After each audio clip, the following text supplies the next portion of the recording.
Welcome back to From the Bench, everybody. As always, it's Eric, and today we're going to be going over my latest pickups. Got some new singles, picked up some new sealed product, and I got all those at a local card show that's mainly focused around Pokemon and TCG. So, gonna go over the entire vibes and kind of what I saw at the local card show too.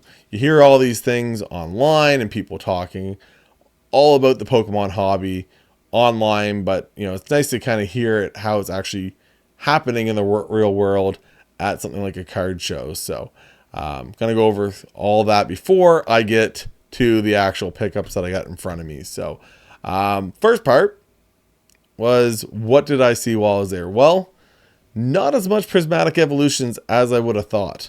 Obviously, it's the most popular set. It's going crazy. Everyone's losing their mind about it. But wasn't as much sealed product there as what I kind of expected to see. Now, I did get there a little bit later in the day, probably around 11 or so. So maybe somebody went in early and picked up a lot of it, bought a lot of it. Maybe other vendors were buying it from, the other vendors just to, them to have it, whether they're breaking it or they're opening it for themselves or they want to sell it, whatever it is. So definitely one of the things that like I said, I expected to see a little bit more of was that Prismatic Evolutions, and just didn't see a whole lot of it. So did see 151, whether it was ETBs or Blooming Waters. Definitely there was some boosts for sure that had quite a bit of Blooming Waters. And then obviously just your regular, packs. A lot of people were just selling single packs, which is always kind of a nice thing at these shows. Gives you a good option when it comes to picking up singles. So definitely a lot of people though. Like, for context, this show is in the East Coast, Canada. Not the biggest show of all time, but there's probably 25 or so vendors, I'd say. Maybe 30 vendors throughout the entire show. So kind of a good variant, it's, like I said, mostly Pokemon. There is some Magic, there's some One Piece, there's some toys, there's some sports cards. My biggest pickup of the day as a sports card guy that was not going there to buy sports cards and not really expecting to find a whole lot of sports cards there, was a guy that was walking around talking to a dealer buddy of mine. Gonna go over that on my sports card channel. I'll link that down below if anyone wants to check out those two. That's my main channel that I started on, and then I've made this one just to talk more about Pokemon. One of the other things I did see while I was at the show though, and it's gonna happen at every show, was some of the prices. Some of the people and the vendors I usually deal with kind of religiously when I go to this specific show, they're pretty bang on. Boom, boom, boom. Yep, they're right on comps and they're good to go. Fair to deal with everything else. So, I continually go to see them at their booth.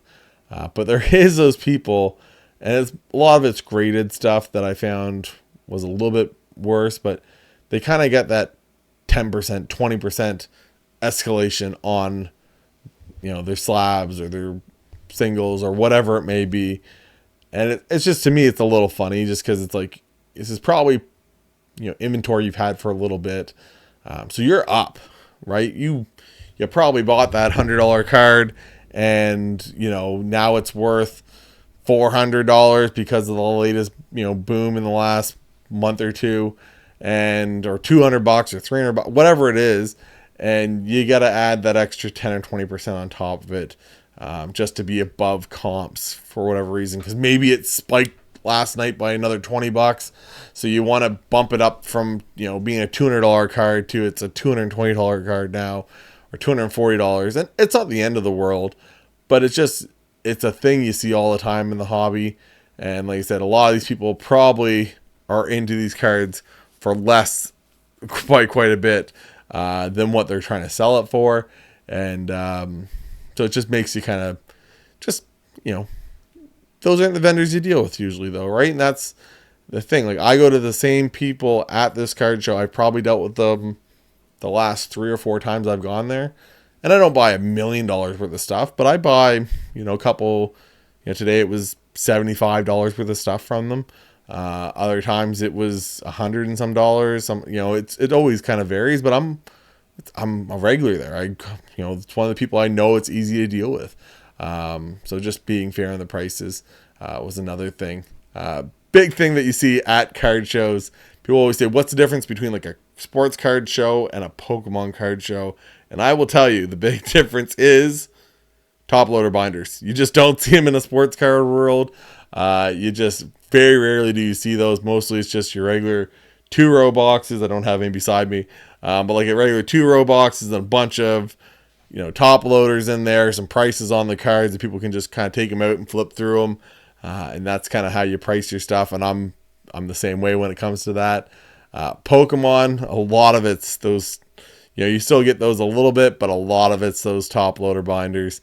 Way better looking from an aesthetics, like just a visual thing, way better. For you have to have those to deal with, along with prices on them. So once again, good show overall. Tons of people there. Even I was, like I said, I wasn't early. I was probably there from 11 to 12 or so. But constant flow of people through the place. Lots of people buying, jumping from table to table, asking for prices. So I'm sure if most vendors, if you ask them how they did today, they'd say pretty good. So overall, pretty good show. Like I said, that's just what you kind of expect right now with all the boom and the excitement about the hobby. So definitely cool to see. Now on to the pickup. So do the sealed stuff. That's, nobody really cares about that. It wasn't anything crazy today. I didn't pick up any booster boxes, anything like that. I didn't find any there that were, a crazy deal that I was looking for. I did pick up three packs of Temporal Forces. Got these for $20 pop. People were selling the packs by themselves for $7 to $10. So 3 of them for $20.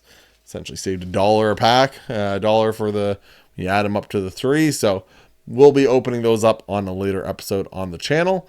If you guys want to, watch and see what I can hopefully hopefully pull out of those.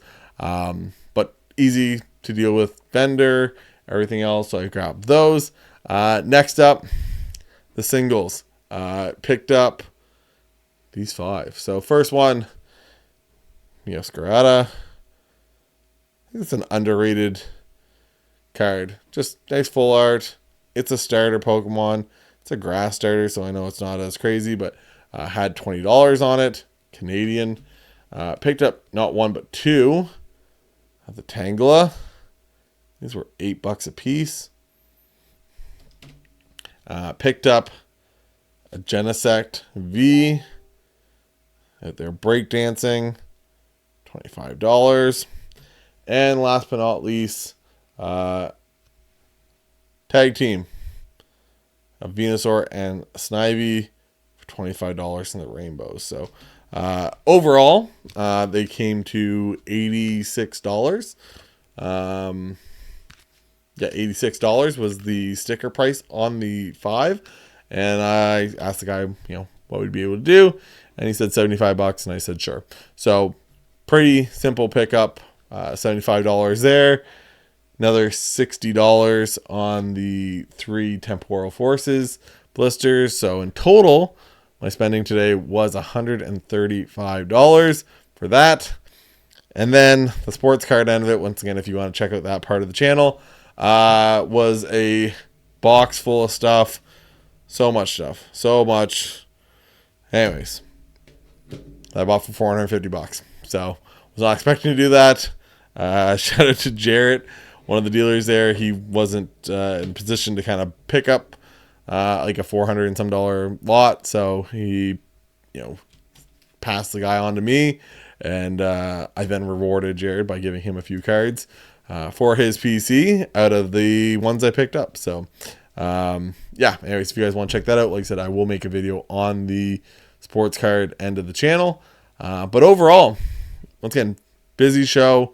Pokemon hobby is still busy. And like I said, I'm sure there were some deals that got sniped well before I got into that building. Like I said, I got there 2 or 3 hours later than it opened. So it is what it is. That's early bird gets the worm, especially when it comes to cards and card shows. If you want the best deals, you go in the morning, you scour through, you try to find where the good deals are. Maybe they haven't updated the price on that sticker. since last month. Maybe it's gone up, maybe it's, you know, gone down, whatever it is. But sometimes you can get those good deals by finding a card that maybe hasn't been repriced in a while, or once again, it's a good deal because the vendor just wants to move off it. So once again, early bird gets the worm. This guy doesn't do early though. I actually was up decently early, but had went for breakfast instead to start the day with a friend and their kid.